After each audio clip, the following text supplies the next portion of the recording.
अंतःखंड और बाह्यखंड का आपको थ्योरम बता चुके हैं।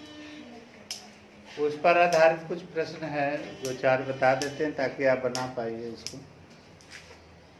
प्रश्न दिया है कि ए और बी दो बिंदु हैं जिनके नियामक दिए गए हैं 1 और -2 और बी का नियामक है -3 और 4।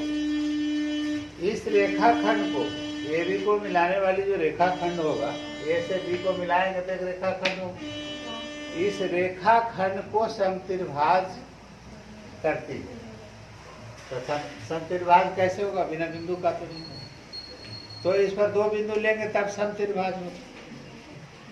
कोई भी अगर कोई ऐसा डंडा है, अगर इस डंडे को अगर हम दो भाग में डिवाइड करना चाहेंगे तो एक जगह काटेंगे, एक बिंदु पर उसको काटेंगे तब दो भाग होगा।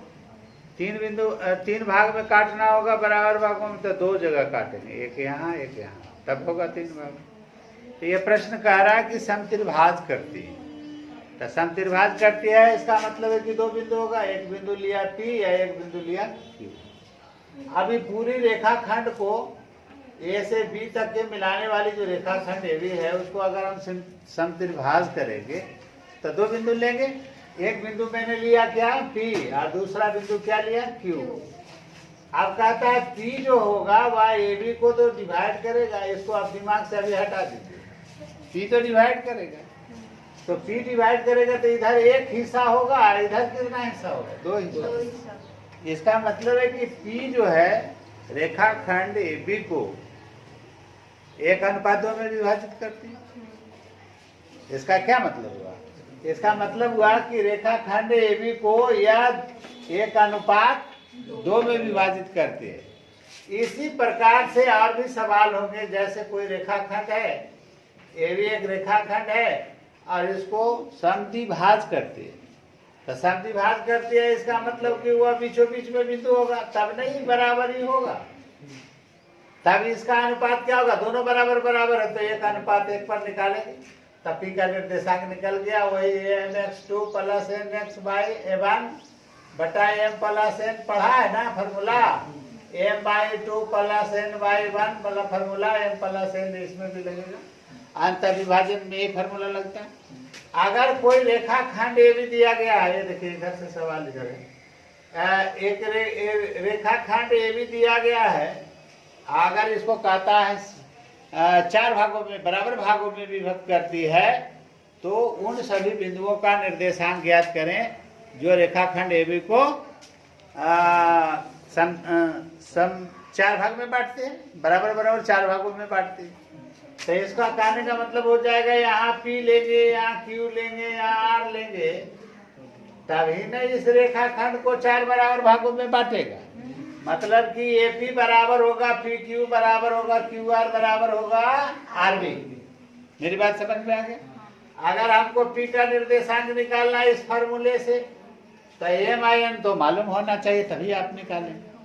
तो इसका निर्देशांक दिया गया है, इसका भी निर्देशांक दिया गया है। कहता है कि 4 बराबर भागों में बांटती है, तो उन बिंदुओं का निर्देशांक ज्ञात करें। तो सबसे पहले हम P का निर्देशांक अगर ज्ञात करेंगे तो इधर m का होगा, कितना मान होगा? 1, और यहाँ से यहाँ तक के कितना मान होगा? 3 होगा ना। अगर हम Q का निर्देशांक निकालेंगे तो E तो x1 x2 और x1 y1 और x2 y2 तो वही रहेगा, लेकिन ये बदलेगा, अनुपात केवल बदलेगा। अगर हम Q का निकालेंगे तो आप बता सकते हैं इधर से और इधर से क्या बराबर है? तो इधर 1 होगा, इधर भी 1 होगा। इधर 2:2 लिखेंगे, 2 तो इधर भी तो 2 होगा। 2:2 को 2:2 नहीं लिखा जाता बल्कि 1:1 लिखा जाता। अब R का निर्देशांक निकालेंगे तो m का मान बताएंगे, इधर से इधर कितना हो गया? 3, और यहाँ से इधर कितना हो जाएगा? ये। कहने का मतलब m बराबर 3 और n बराबर 1। आप तो समझ गए होंगे कि अगर ऐसे सवाल आएंगे आपको, जो इस तरह के प्रश्न होंगे कि कोई रेखाखंड दिया गया है, उसको दो समद्विभाज करता है, 2 बराबर भागों में बांटती है, तो बराबर में बांटने वाली जो वो बिंदु होगा उसका निर्देशांक क्या होगा अंतःविभाजन में। अगर 2 भागों में बांटती है तो, अगर 3 भागों में बांटती है तो आपको बताया, ये हिसाब बता दिया है कि ये बांटेगी तो 2 बिंदु पर काटेगा, तो इसका निर्देशांक निकालने के लिए m हो जाएगा 1, n हो जाएगा 2। इसका निर्देशांक निकालना होगा तो इधर हो जाएगा 2, m हो जाएगा 2, n हो जाएगा 1। 4 भागों में बांटता है तो एक p का निर्देशांक निकालने के लिए इधर 1 होगा m, तो n होगा 3। अगर हम r q का निर्देशांक निकालेंगे तो इधर भी उतना ही होगा जितना इधर होगा, वो बीच में होगा। तो ऐसी हालत में ये दोनों अनुपात क्या हो जाएंगे, बराबर हो जाएंगे। तब बराबर होंगे तो 1:1 लिखेंगे। अगर हम r का निर्देशांक निकालेंगे तो इधर 3 भाग होगा, उधर 1 भाग होगा, मतलब कि m होगा 3 और n होगा 1। और इस तरह से इस पर बैठा देंगे, इस फॉर्मूले पर आपका इस तरह के जितने भी प्रॉब्लम होंगे सभी प्रॉब्लम आपसे हल हो जाएगा। तो इसमें आप तो समझ गए होंगे इसमें क्या किया मैंने। सब द्विभाज करती है तो 2 बिंदु पर काटेगी, p और q पर काटेगी। वही लिखा कि AP बटा pb बराबर कितना हो जाएगा, 1/2, 1:2 हो गया। और AQ बटा QB बराबर क्या होगा, AQ हो जाएगा 2 और QB हो जाएगा 1, तो ये हो गया 2:1। अब इसको P बिंदु AB को 1:2 में विभाजित करती है, आप कह सकते हैं आप इसको, मतलब m बराबर 1 और n बराबर 1 बैठा करके 2 बैठा करके इसको बना सकते हैं। तो mx2, तो m हो गया कितना 1, और x2 कितना हो गया इसका -3 प्लस n कितना हो गया 2, तो 2 इंटू कितना, यहाँ 1 है, x1 कितना है 1 है, अब बटा m प्लस n, तब 1:2, इसको दोनों को जोड़ देंगे। इसी प्रकार से इसमें बैठाएंगे तो m/2, तो m/2 तो m1 अब by2 वहां देखिए 4 है, प्लस n हो गया 2 है ना, अब by1 हो गया -2, तो बैठा दिया। अब ये कैलकुलेट कर दिया, कैलकुलेट करने के बाद p का नियम क्या रहा है, -1/3 और 0, क्योंकि 4 में से 4 चला जाएगा, 0 बचेगा, 0/3 बराबर 0 होता है। तो इसका निर्देशांक हो गया -1/3 और 0। सिमिलरली बेज में इसको भी निकालेंगे हम, इसको निकालेंगे q का निर्देशांक निकालेंगे तो इधर लिखेंगे 2, m बराबर 2 और इधर 1। तो यहाँ अब हम mx2 जो लिखते थे, m के जगह पर अब 1 नहीं लिख करके क्या लिखेंगे 2 लिखेंगे, x2 तो वही होगा -3 प्लस n हो गया 1 इंटू 1। इसको आप कैलकुलेट करेंगे, अब तो आप सिंपल वे में समझ गए होंगे इसको। आप इसको करेंगे तो ये आ जाएगा q का निर्देशांक क्या आ जाएगा, आपका q का निर्देशांक आ जाएगा -5/3 और 2, मतलब b और q का निर्देशांक निकल गया। सिमिलरली बेज में अगर आपको समद्विभाज का आ जाए, 4 बराबर भागों का आ जाए, 5 बराबर भागों का आ जाए, तो आप बना लेंगे, आप कोई प्रॉब्लम। इस तरह का हिसाब तो अब बन जाएगा आपसे। बोलोगे तो मुड़ी काट देंगे। यहाँ देखिए दूसरा सवाल एक आपका दिए, जरा इस सवाल को पढ़ के समझ लीजिए कि क्या लिखे हैं। यह सवाल क्या बतला रहा, उसी पर आधारित है लेकिन थोड़ा सा इसमें दूसरे टाइप का, लेकिन है अंतर विभाजन में जो रेखाखंड बताया था उसी पर आधारित है। तो कहता वह अनुपात ज्ञात करें जिसमें बिंदु का नियमक दिया है 2 और 5, उस रेखाखंड को विभाजित करती है जो बिंदु 4 और 3, समझ गए ना। ए का नियामक कितना हो गया 4, 3 और बी का नियामक हो गया 6 और 3। ये मिलाने वाली रेखाखंड हो गया ए बी, मिलाने से बनती है और उसमें बाई का मान भी ज्ञात करें। 2 सवाल हैं इसमें। सबसे पहला सवाल है कि यह किस अनुपात में विभाजित करती है। एक बिंदु लिया, मान लीजिए पी बिंदु लिया जिसके नियामक दिया गया है 2 और 5। तो सबसे पहला सवाल ये है कि उसका अनुपात ज्ञात करें। देखिए लिखा हुआ सबसे पहले कि वह अनुपात ज्ञात करें। तो अनुपात कैसे ज्ञात करेंगे, तो जो नियामक दिया गया है इससे अनुपात निकालें। नहीं बात समझे, ये अनुपात कैसे निकलेगा, तो इसे हम क्या लिखते हैं, x बराबर क्या लिखते हैं, x नियामक निकालना इसका होता तो क्या लिखते हैं, x बराबर क्या लिखते हैं mx2 + nx1 by m plus n, ये न लिखते। तो अगर हम यहाँ 2 बराबर लिख दें mx2 plus nx1 by m plus n तो कोई प्रॉब्लम, वही काम किया है। पी ए बी को आंतरिक रूप से विभाजित करते, हम नहीं जान रहे आंतरिक रूप से कर रहे कि बाह्य रूप से कर रही है। हमने लिखा आंतरिक रूप से m अनुपात n के अनुपात में विभाजित कर रही है, ठीक है। तो 2 बराबर क्या होगा, x बराबर क्या होगा, x का मान दिया हुआ है ना यहाँ, तो x बराबर क्या हो गया, तो mx2 plus nx1 by m plus n, यही ना नियम है। तो 6m1, ध्यान दीजिए जरा सा, क्या यहाँ x2 कितना है, 6 है, तो mx2 हो गया, mx2 हुआ, m तो मालूम नहीं है, m तो निकालने, ये हो गया ना, mx2 लिखा गया ना, ये प्लस nx1, x1 कितना 4 है, उसको बैठा दिया था 4n हो गया। अब आई m प्लस n अनुपात माने हैं, तो m अनुपात n 3 से गुना करो, तो इससे इसको गुना करेंगे तो 2m प्लस 2n हो जाएगा। अब बराबर हो गया 6m प्लस 4m, ठीक है ना। इसको इधर लाया m को, तब 2m था इधर से लाए तब माइनस 6m बराबर 4n इधर था, इसको उधर ले गए तो कितना हो गया, माइनस 2n। क्लियर। अब इसको घटाएंगे तो माइनस 4n बचेगा, इसको घटाएंगे तो माइनस, उल्टा लिख दें क्या, ठीक है 2n हो जाएगा ये। अब इसको 2 से इसको काट दिया तो ये कितना हो गया, 2 2 4 माइनस 2 लिखा गया, 2m हो गया। अब m 2 इंटू m गुना बना है, यहाँ 1 बचा, नहीं कुछ बचा तो 1 बचा ना, तो इसको हम minus 2 into M n into 1 कर दिया। अब इसको हम इधर लाएंगे, इसको इधर ले जाएंगे, गुना वाला होता है ना, गुना होने जाएगा भागा होने जाएगा, भागा से न गुना, तो a 2m बाई n हो गया, इसको इधर लाए, इसको उधर फेंकेंगे तो क्या माइनस 1/2 हो गया है। जैसा ही माइनस 1/2 अनुपात आ रहा है तो आप समझ जाइएगा कि यह आंतरिकता विभाजित नहीं है। मैं लिख दिया, इसीलिए लिख दिया कि कन्फर्म हो जाए लड़का कि इसको कब हम बाह्यतम विभाजन समझेंगे। हम मान के चले थे कौन सी अंतर विभाजन, लेकिन ये रियली में अंतर विभाजन नहीं है। लेकिन m अनुपात n आपका निकल गया, माइनस 1/2 आ गया, m अनुपात एक सवाल आ गया, अनुपात ज्ञात करें तो एक तो निकल गया आपका।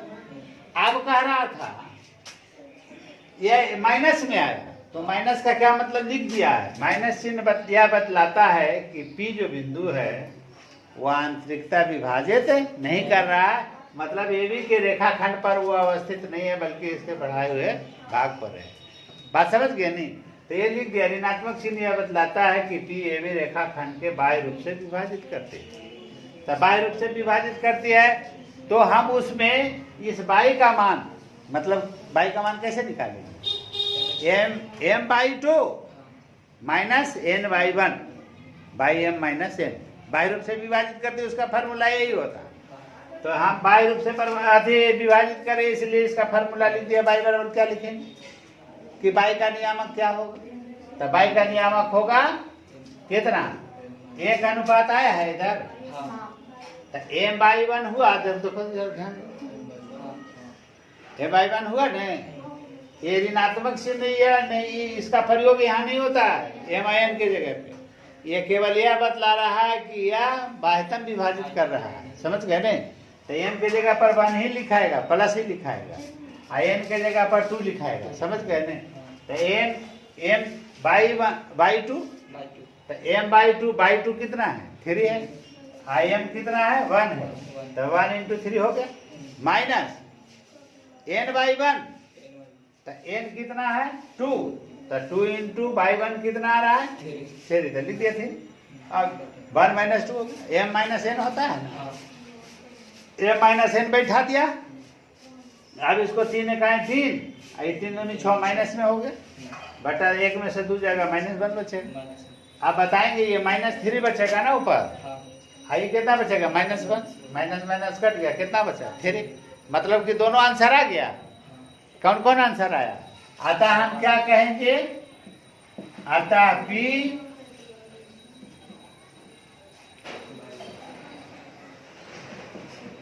बाह्यतम रूप से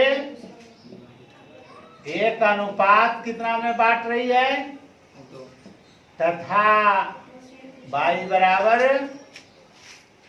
कितना आ गया 3 ना, y बराबर 3, यही आंसर हुआ ना आपका। कोई प्रॉब्लम इसमें? समझ गए? क्वेश्चन थोड़ा था ना उलट के, इसलिए बता दिया, इसको उलट के ही सवाल था। यह सवाल प्रश्न संख्या 5 है। सबसे पहले आप देख लीजिएगा 1 2 3, 1 2 बताए एक दिन, और 2 4, 2 3 अभी बताए, 4 भी बताए, 4 बताए, और ये 5वां सवाल आज बता रहे हैं। तो 4 1 5 सवाल बता चुके हैं। इससे आपको 10-20 हिसाब बनेगा। आप बनाएंगे तब, और नहीं बनाएंगे तो है ऐसे ही रहेगा। आप लोगों को मौका दे रहे हैं, बनाइएगा, फिर हम देखेंगे अगले दिन। कल एतवार है, आप परसों फिर बताएंगे, तो आप तब तक बना लें इसको। जो नहीं बनेगा वो व्हाट्सएप पर भेज देंगे। तो कहता है वह अनुपात ज्ञात करें जिसमें बाई अक्ष बिंदुओं 2 -3 और 5 और 6 को मिलाने वाले रेखाखंड को विभाजित करते हैं। विभाजन बिंदु भी ज्ञात करें। विभाजन, हाँ, इसमें सवाल 5वां सवाल आपको क्या बोल रहे थे अभी, कि वह अनुपात ज्ञात करें जिसमें बाई अक्ष बिंदुओं 2 और -3 और 5 और 6 को मिलाने वाले रेखाखंड को विभाजित करती है। विभाजन बिंदु भी ज्ञात करें। विभाजन बिंदु भी ज्ञात करें मतलब P का नियामक भी ज्ञात करें। तो P का नियामक ज्ञात करने के लिए तो आप जानते हैं कि बाई अक्ष पर कोई भी बिंदु लेंगे तो उसका x नियामक 0 हो जाएगा। बाई अक्ष पर कोई बिंदु लेंगे तो x नियामक 0 हो जाएगा, बाई नियामक 0 हो जाएगा। x अक्ष पर कोई लेंगे तो बाई नियामक 0 होगा, और बाई अक्ष पर लेंगे तो x नियामक 0 होगा।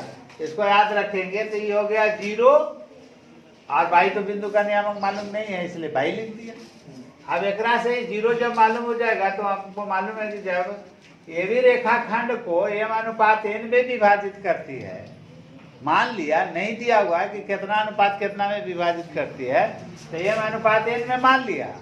और जब m अनुपात n में मान लिया तो x नियामक तो मालूम है, उसके आधार पर इसको हम निकाल ले सकते हैं कि x बराबर क्या हो जाएगा। तो mx2 + nx1 by m + n। हम ये नहीं जानते अंतर विभाजन है कि बाह्य विभाजन है, लेकिन हम इसको बनाएंगे, ठीक है ना। अनुपात कभी भी माइनस में भी रहता है तो उसको माइनस में नहीं लिखा जाता, माइनस इंडिकेट करता है कि वाह्यतम रूप से विभाजित है।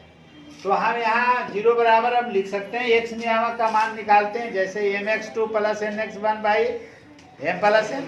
तो वही बैठा दिया यहाँ mx2, देखिए वहाँ 5 है कि नहीं, यहाँ ये 5 है, x1 कितना है 2 है, तो देखिए mx1 बाई m + अब इसको बैठाया, ये 0 है, इसे गुना करेंगे तो ये तो खुले 0 हो जाएगा। बचेगा क्या 5m + 2n बराबर 0। इसको उधर कर देंगे तो -2n हो जाएगा, और फिर m, इसको लाएंगे इधर तो m/n हो जाएगा, और इसको उधर ले जाएंगे तो -2/5 हो जाएगा। तो ऋणात्मक चिन्ह क्या बतलाया, m अनुपात n तो निकल गया आपका। m अनुपात m कितना आया 2, हाँ n कितना आया 5। तो ये P जो बिंदु है ये भी रेखाखंड को ये क्लियर कर दिया कि कितने अनुपात कितने में डिवाइड कर रहा है, 2:5 में डिवाइड कर रहा है। ये तो क्लियर हो गया आपका अनुपात, एक चीज निकल गया, अनुपात ज्ञात करें तो अनुपात तो निकल गया। अब है कि उस बिंदु का निर्देशांक भी ज्ञात करें। तो x निर्देशांक तो मालूम है, y निर्देशांक मालूम नहीं है। ये क्लियर हो गया कि यह बाह्यतम रूप से विभाजित कर रही है। इसका मतलब अब फार्मूला क्या लगेगा, P का बाई नियामक निकालेंगे तो क्या लिखेंगे, P का बाई नियामक निकालेंगे तो क्या लिखेंगे, m/2 -n/1। तो m आपका निकला कितना 2 निकला, अब बाई 2 कितना है 6, तो लिख दिया 2 × 6 -n/1। तो n कितना है 5, अब I1 कितना है -3, वही लिखा, माइनस फार्मूला से माइनस है, 5 × -3 / 2 - 5, ये -n होता है। अब इसको हम हल करेंगे तो छो दूने 12, 5 तिया 15, ये माइनस माइनस क्या हो गया प्लस 15 बाई माइनस कितना 3। अब इसको काटे तो 27/3 को काटेंगे तो -9 आएगा। ये क्लियर हो गया ना कि इसका नियामक 0। अब बाई निकाल लिया, बाई का कितना आ गया मान 9। इसका मतलब क्लियर हो गया कि पी का नियामक कितना होगा 0 और -9 होगा। ये आपको दोनों सवाल का हल हो गया। एक हो गया कि अनुपात ज्ञात करें तो अनुपात तो निकल गया, m बाई n बराबर निकाल लिया। फिर अगर अनुपात मालूम हो जाता है तो बाई का निर्देशांक भी निकल जाएगा, क्योंकि x नियामक जब मालूम है तो हम m अनुपात n तो निकाल ही ले सकते हैं ना। तो इससे निकाल लिया m अनुपात n, ना बाई का मान, फिर उसका अनुपात पर बैठा देता आंसर आ गया। अब इस तरह के सवाल, अब जितना भी सवाल रहेगा बना लेंगे ना आप, बन जाएगा। बहुत सारे सवाल हल हो जाएंगे। अब जितना हम देख के बताया कि कौन कौन सा सवाल हम इसको ट्रिक करके बता देंगे ताकि लड़का अपने मन से बना ले चैप्टर को। आप बना लें, 1-2 सवाल और बताएंगे, 2-3 सवाल आज नहीं अगले दिन, ताकि आपको भी मौका भी मिलना चाहिए बनाने का। आप उसको बनाएं और कल रविवार है, आपको मौका भी है, आप इसको बना लें। अब फिर सोमवार को अगर आपको कोई प्रॉब्लम है तो भेजेंगे, अन्यथा फिर 2-4-5 और बता देंगे, सवाल समाप्त हो जाएगा।